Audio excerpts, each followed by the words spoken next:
Hello dear friends, சந்தோஷமாக வாழணும்னு எல்லாருக்குமே ஆசை இருக்கும். ஆனால் எப்படி சந்தோஷமாக வாழறது, எப்படி நிம்மதியாக வாழறது அப்படின்னு உங்களுக்கு தோணுச்சுன்னா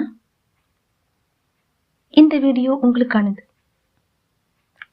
welcome my dear friends, best motive for happy life உடைய சீரீஸ் 4ல் இன்னைக்கு சந்தோஷமாக நிம்மதியாக எப்படி வாழறது, நம்மளை எப்படி நம்ம சந்தோஷமாக வச்சுக்கிறது அப்படின்றத பற்றி பார்க்க போகிறோம். முதல்ல கவலை இல்லாமல் இருக்கிறது.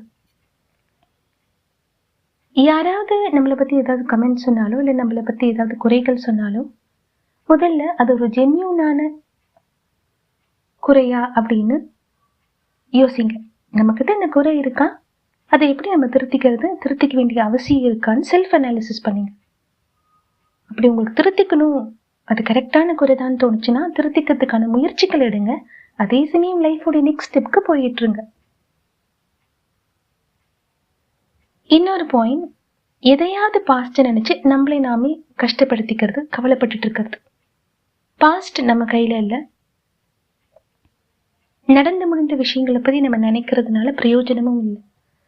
ஸோ கவலைப்படுறதை விட்டுட்டு ப்ரொடக்டிவாக நம்மளை எப்படி வச்சுக்கலாம், நம்மளை எப்படி ஆக்டிவாக வச்சுக்கலான்றதை பற்றி யோசிங்க.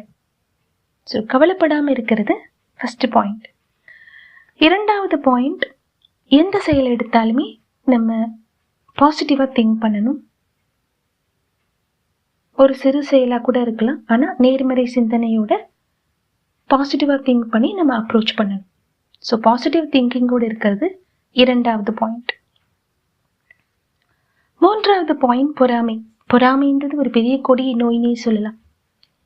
யாராவது நம்ம கூட இருந்தவங்களே சில வருடங்கள் கழித்து பார்க்கும்போது ரொம்ப நல்ல நிலைமையில இருப்பாங்க, இல்லை நம்ம சுற்றி இருக்கவங்க யாராவது சொசைட்டியில் நல்ல நிலைமையில இருக்கும் பொழுது அவங்களுடைய அந்த நிலைக்கு பின்னாடி இருக்கக்கூடிய ஹார்ட் ஒர்க், ஸ்மார்ட் ஒர்க், தியாகங்கள் நம்ம கண்ணுக்கு தெரியறதில்லை.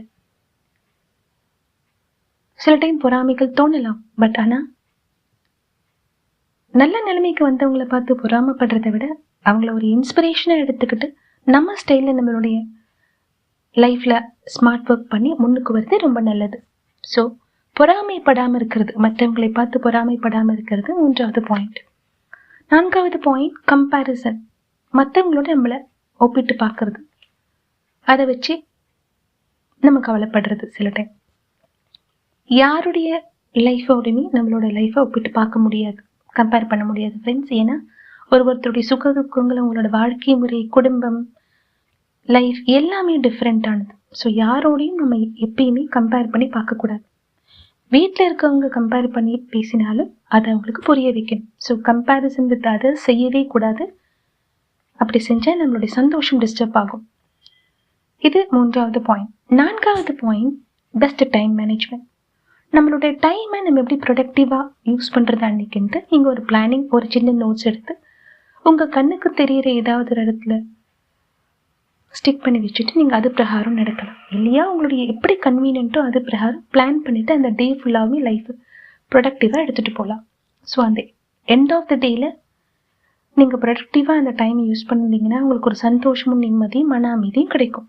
ஸோ பெஸ்ட் டைம் மேனேஜ்மெண்ட் ஐந்தாவது பாயிண்ட். ஆறாவது பாயிண்ட், பிடிச்சது செய்யறது. எல்லாருக்கும் ஏதாவது ஒரு கலை, ஸ்போர்ட்ஸ், ஏதாவது ஒரு ஹாபி இருக்கும். நமக்கான ஒரு 5 minutes ஆஃப் டைம், இல்லை ஒரு சில நிமிடங்களை எடுத்துக்கிட்டு நமக்கு பிடிச்சது செய்கிறது நமக்கு ஒரு பெரிய ஸ்ட்ரெஸ் ரிலீஃபாக இருக்கும், நம்மளை சந்தோஷமாக வச்சுக்கும்.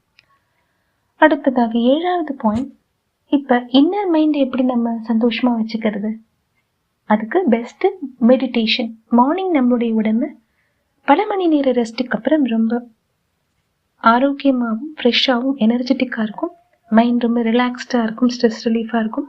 அப்போ நீங்கள் பண்ணக்கூடிய அந்த மெடிடேஷன், சில நிமிடங்கள் மெடிடேஷன் இந்த லைஃப்பில் உங்களுக்கு பல விதத்தில் ஹெல்ப் பண்ணும். உங்கள் உடம்பை ஆரோக்கியமாக வச்சுக்கும், உங்கள் மனசையும் ஆரோக்கியமாக வச்சுக்கும். ஸோ ஒரு நாளுமே மார்னிங் டைமில் நம்ம சில நிமிடங்கள் மெடிடேஷனுக்குன்னு ஒதுக்கிறது ரொம்ப முக்கியம். அடுத்ததாக லாஸ்டாக தான தர்மங்கள். எந்த உயிரினத்துக்கும் நம்ம செய்யக்கூடிய சிறு தான தர்மம் அது எப்படிப்பட்டதாகவும் இருக்கலாம்.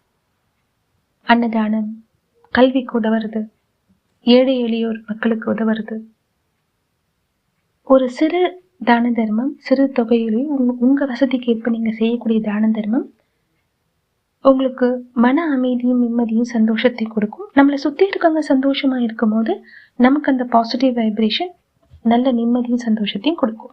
நம்மளும் சந்தோஷமாக இருக்கலாம்.